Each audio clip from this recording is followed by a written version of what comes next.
Black girls, that white girl is not your friend. I know you experienced in college, but she's going to put on your character and your personality so that she could have proximity to blackness, so she could sleep with black men. She might get some cornrows in her hair or some box braids. She might swag surf and figure out how to do the stinky leg. And then eventually she's going to treat the culture like she was on a trip backpacking through Europe, and she's going to find herself. And when she finds herself, she'll put away blackness, get herself a white husband, white children, and pretend like she never knew you.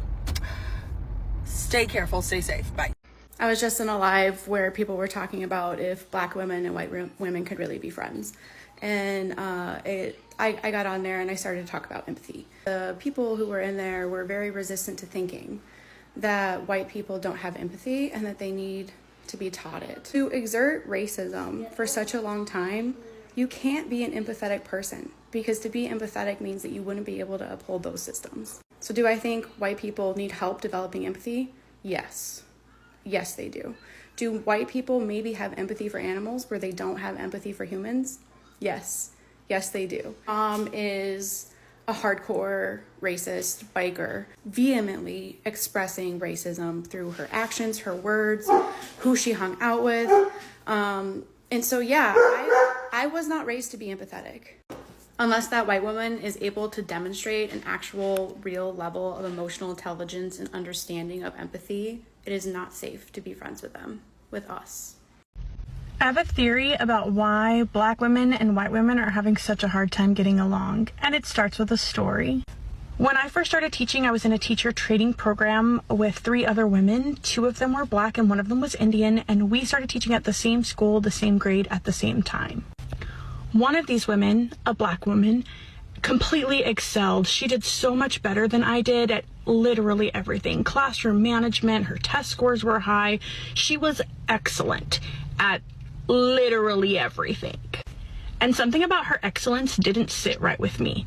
I just didn't feel good about it, and I couldn't figure out why I didn't feel good about it.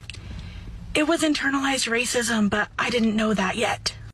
So I had to sit with this idea of her being better than me and trying to figure out why it didn't feel good and feel comfortable for me. And of course, at the time, I didn't know that I needed to do the work of anti-racism, so I didn't think it was possibly because I could have internalized racism. I had to do a lot of study and thought about myself and what could possibly be making me feel this way about this woman. And here's what I discovered. Most of the media that I had consumed up to that point in my life had white people as the central characters. And the shows and other media that I consumed that had white women at the central characters often had black women as the side characters. These black women's role in these movies was to assist the white women, support the white women, advise the white women, but never to rise above the white women. Even shows that were about black women, like The Help, had white women as the central character and the black women as supporting characters. So I internalized the idea that black women were there to support me and to advise me, but not to rise above or become better than me. And that's why when this black teacher was way better and more talented than me, I felt some kind of way about it. Now, I'd imagine lots and lots more white women have also internalized the same idea, and that's why they feel okay stealing black women's content and not giving them any credit, because the black women are just there to advise them anyway. When I was a freshman in college, I went to the mall with a group of, I wouldn't say they were friends, but we were in a lot of classes together, and we held study groups together. So like acquaintances that were all white. And when I went to this mall, I took one of my favorite purses, and I had gotten this purse from Ross, and I wore it everywhere around campus because it was one of my favorite purse. And as we're in the mall, we are walking out of H&M, and I bought one item, and I had the receipt in the bag. And as I was walking towards the food court, this man, he's like this huge white man, like 6'3", 6'4", over 200 pounds, yanks the shit out of my shoulder. And the reason why I'm describing his demographic like that is because I'm a very short and petite person. I've been under 120 the majority of my life. I'm just a very tiny person. And as he turns my shoulder around, he is yelling at me saying, "You took my daughter's purse, you stole my daughter's purse." And next to him, this white, I guess his daughter, this white woman was crying. And I was just like confused. Like, you have to be in like a situation like that to be like, I was like genuinely stunted. Like, I was like, what are you talking about? Like, shocked. Like, why are you like yanking the shit on my shoulder and like grabbing my bag? And she is like crying and like crying. And I'm just like, what are you talking about? So this goes on for like 5 minutes, and like they're like getting mall security. And I was just like really baffled because I just had my purse that I walked into the mall from my dorm with. And then I had my one item that I just bought from H&M with my credit card with my name on the receipt and everything. So as he's yelling and it looks like he's about to like harm me at one point, finally she's like, "It wasn't her. It wasn't her." And I was like, what are y'all like, I'm so confused and shocked at the situation. She's like, "It wasn't her. She wasn't the one that took my purse." So I'm just like, again, stunted and shocked. And then he tries to apologize, like in like a whisper to me. I was like, no, like you literally just like assaulted me and over my own purse and my own item. And I'm just like, why would you, out of a group of every single person that I'm with here, assume that I'm the one that took your daughter's stuff? Or even, yeah. So why I'm bringing up this story is because the entire time, every single white person at that table was muted. No one said anything. No one tried to intervene and be like, what are you talking about? And the whole time I was with them, they watched me walk into the car with my purse.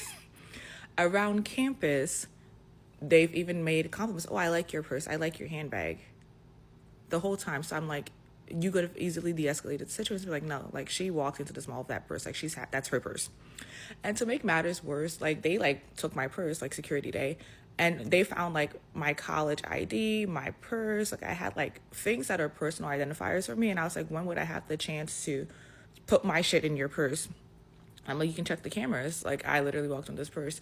And I'm saying that to say that that really could have been a situation where I was hurt. And I feel like in that moment, I knew I would never just have a friend group of all like white people because they were all very silent. Nobody even like acknowledged it afterwards. It was just like, oh, like it was just a mistake. And I was just like, yeah, that's very uncomfortable. Like I to this day, I don't feel safe in a group of only white friends, white people. Like I refuse to put myself in that situation because I'm just like, mm-mm. One of the biggest realizations I've had as a Black girl who grew up in predominantly white spaces is the fact that A, lot of your white friends are actually racist, and B, a lot of your white friends are complicit with racism, benefit from it, or are too comfortable with racism to ever say anything. I started to come to this realization during the BLM protests, and this theory has been even furthered with the ICE raids that are currently happening right now. And this complicitness comes in forms of A, having that racist boyfriend that says the N-word and is like so awful and will absolutely do nothing about it, or B, never standing up for anything, never saying anything. I'm not asking you to be like a civil rights leader, this, that, and the third. But a lot of white people are very, very comfortable with what the benefits are through racism. So they will never, ever say anything. They will continue to have people in their circle that are very, very racist people. I will never forget growing up when I went to the mall with this girl and she told me something. She was like, "I'm so happy you're not like the others." And then I asked her, "What do you mean by the others?" And she was like, other Black people, like always sagging their pants and just like the way they act and just this, that, and the third. I was appalled. And this is somebody I thought was like a really good friend of mine. This is so normal. A lot of white people have such biased beliefs, such stereotypes like ingrained in them. They don't even think twice about it. I find this phenomenon so interesting because it really shows that at the end of the day, a lot of humans are just out for themselves and are just going to be thinking about themselves. They're not going to speak up for you in a room full of people that look like them. That would take lots of guts. And unfortunately, a lot of people don't have that. There is this growing debate online about Black women and white women friendship, if it can happen successfully without any hidden agenda. And personally, if someone had asked me this question like a year ago, my answer would have been yes, without any doubt. But knowing what I know now, I'm leaning towards no. with a lot of layered and nuanced answer in between. Let me explain. I have this friend. We met online and we have been friends for almost 5 years now. She's white and black. We met online initially, but we have met physically now. And I think it was a few months ago, we were talking about, race normally come up a lot in our conversation. She said something that made me to think about, to reevaluate the entire friendship. When someone says something that makes you to think, do I really know this person? Yes, that's the kind of thing she said.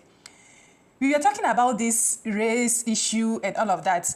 And she mentioned something about how that no matter how woke, how liberal, how exposed a white person is, especially a white woman, she is always trying to hop up a black friend or person of color, any person that is not white that she is associated with. She is always looking, especially if it is a woman, she said she is always looking for a way to up that person. As long as they are friends with you or acquaintance with you, they are more comfortable when you are beneath them in terms of accomplishment-wise, relationship-wise. She said as long as your white friend, you are beneath them in those aspects, it's the friendship will go smoothly. But when you start, your accomplishment is higher than them, your love life is going well and all of those things, she said if you are friends with a white person, you should, that's when you start seeing the meme side, and they will do this in a kind of way that sometimes you may not even know what is going on. If you are not someone that is really in tune, if you are not an intuitive person, you may not even know the silent battle that this person is having with you. The silent competition, you may not even know.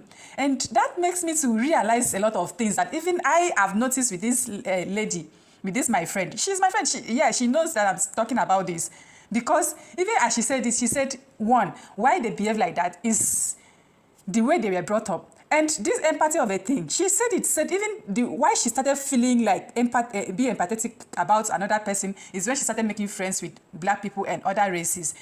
She said in their household, no matter how progressive a white person is, no matter how woke, how liberal a white person is, it takes a lot. And for some of them that are really to do the work, it takes a lot for some of them to be empathic towards other people, especially other races, the one that they think is beneath them, like black people.